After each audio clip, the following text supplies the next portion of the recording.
It all started on a quiet morning at the airport, one of those days where everything feels like it's going to run smooth. Travelers bustled through the terminal, coffee cups in hand, half asleep but moving fast, eager to get where they needed to go. Among them was a black businessman named Marcus, sharp-dressed, confident, and calm. He had just secured a game-changing opportunity, a $1.2 billion deal with an international tech conglomerate, something that would not only elevate his company, but also open doors for dozens of employees waiting back home. Everything had lined up perfectly, until a few careless words turned his entire day, and possibly his life, upside down. He was boarding his flight, just another passenger in first class, when the pilot, someone you'd think would carry himself with a certain level of professionalism, leaned out of the cockpit and cracked a joke. Except it wasn't funny. It was racially charged, veiled as humor, but thick with ignorance. The words hung in the air like smoke, and for a second it felt like the entire cabin went silent. Some passengers chuckled awkwardly. Others glanced down at their phones, pretending they hadn't heard. But Marcus, he stood still, eyes locked on the man who just casually reduced his identity to a punchline. It wasn't about being oversensitive. It was about dignity. Marcus had worked his entire life to reach that moment. The meetings, the long nights, the sacrifices, it all flashed through his mind in that instant. He could have brushed it off, swallowed the sting like so many are, forced to. But something in him refused to stay quiet. He calmly asked for the pilot's name and walked off the plane, not saying another word. What followed after that shocked not only the airline, but the entire corporate world. While Marcus was quietly deciding how to respond, something entirely different was happening on another flight, halfway across the country. A teenager named Jaden was flying coach, headed back home from visiting his aunt. 17, lanky, polite, the kind of kid who still said yes ma'am without a second thought. As he boarded, he noticed a pregnant woman struggling with her carry-on and offered to help. When it turned out her assigned seat was smack in the middle of a crowded row, he didn't hesitate. "You can have mine," he said, pointing to his window seat. It was a small gesture, one that plenty of people would overlook. But for her, it meant everything. She was tired. Her feet hurt. The flight had already been delayed. That one act of kindness softened the entire experience. She took the seat, with a grateful smile, promising to thank him properly later. But what Jaden didn't know was that this woman wasn't just any passenger. She was someone with connections, someone who had built her life helping others rise. She quietly scribbled a note during the flight and handed it to him just before they landed. It was short, simple, but it would change Jaden's entire future. Back at the corporate level, Marcus's walk-off had ignited a firestorm. Word got out. Employees started talking. A flight attendant who'd heard the whole thing anonymously shared the details online. Within 48 hours, the story had gone viral. Hashtags, headlines, interviews. Suddenly, the airline was facing massive backlash. And just when they thought it couldn't get worse, the company Marcus had signed the deal with pulled out publicly in solidarity. One joke had cost the airline a $1.2 billion partnership, and they were scrambling to fix the damage. But here's where things get even more interesting. That pregnant woman? She wasn't just connected. She was the CEO of a nonprofit that helped disadvantaged youth get scholarships and job placements. The note she handed Jaden wasn't just a thank you. It was an invitation. A door cracked open. A lifeline that would steer his life in a direction he never imagined. And the best part, Jaden had no idea who she really was. Now 2 stories are unfolding in parallel. One about a man who chose to stand up for his dignity, risking everything in the process. The other about a young kid who offered a seat, not knowing it would lead him to a future far bigger than any flight could take him. Both connected by airlines, by simple moments, and by the ripple effects of how we treat each other when no one's watching, or when everyone is. But the story doesn't stop there. What happened after Marcus's story hit the press? What did the airline do to fix their public image? And what exactly was written in that note Jaden received? There's more to uncover, more to reveal, and it might just shift the way you see the world around you. Because sometimes, The smallest actions spark the biggest changes. And sometimes the sky isn't the limit. It's just the beginning. Marcus had always known how the world worked, especially in boardrooms and airports. You learned how to carry yourself, how to speak carefully, how to be excellent, because being excellent meant people had fewer excuses to ignore you. He didn't grow up with privilege. His mother raised him and his two younger siblings in a small apartment in Detroit. She worked double shifts at a nursing home and still managed to make it to every parent-teacher meeting. From a young age, Marcus understood that success wasn't just about hard work. It was about surviving in spaces that weren't built for you. So when the pilot made that so-called joke, it wasn't the first time Marcus had experienced something like that. But it was the first time it had come at a moment so critical, so public, and so undeserved. The look on the pilot's face had been casual, like he genuinely thought Marcus would laugh along with him. And when Marcus didn't, when he stood there and let the silence speak, the energy shifted. People started shifting in their seats. The flight attendant looked stunned. The pilot tried to brush it off, saying something like, "Just having a little fun."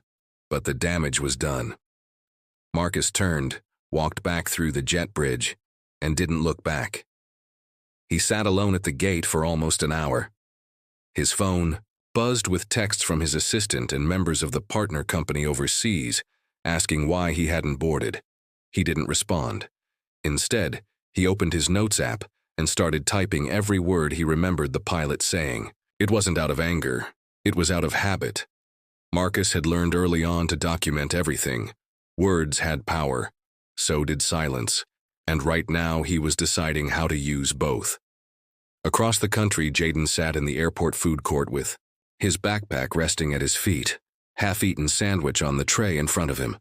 He kept pulling the note from his hoodie pocket, reading it over and over again like he wasn't sure it was real. The handwriting was neat, the paper creased. From his grip, it said, "Thank you for your kindness. I was watching long before you gave up your seat. There's something different about you. Call this number, tell them I sent you. Let's talk about your future. One with real possibilities." At the bottom was a name, Elena Matthews. He didn't recognize it at first. He thought maybe she was a counselor or someone from a mentoring program. But when he typed the name into his phone, his jaw dropped. Elena Matthews wasn't just someone.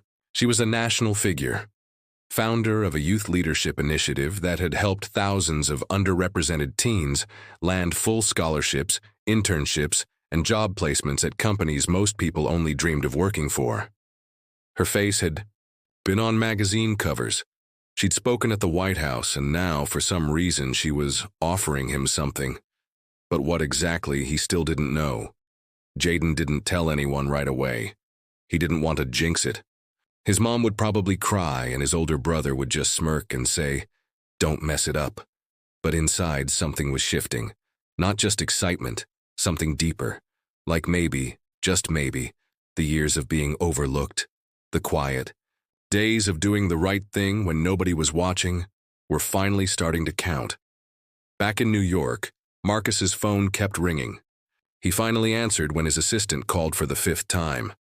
"Marcus, they're waiting on you in Geneva," she said. "Is everything okay?" He paused for a long moment, then replied, "No, but it will be." That night, he made a decision. He didn't call the media. He didn't post online.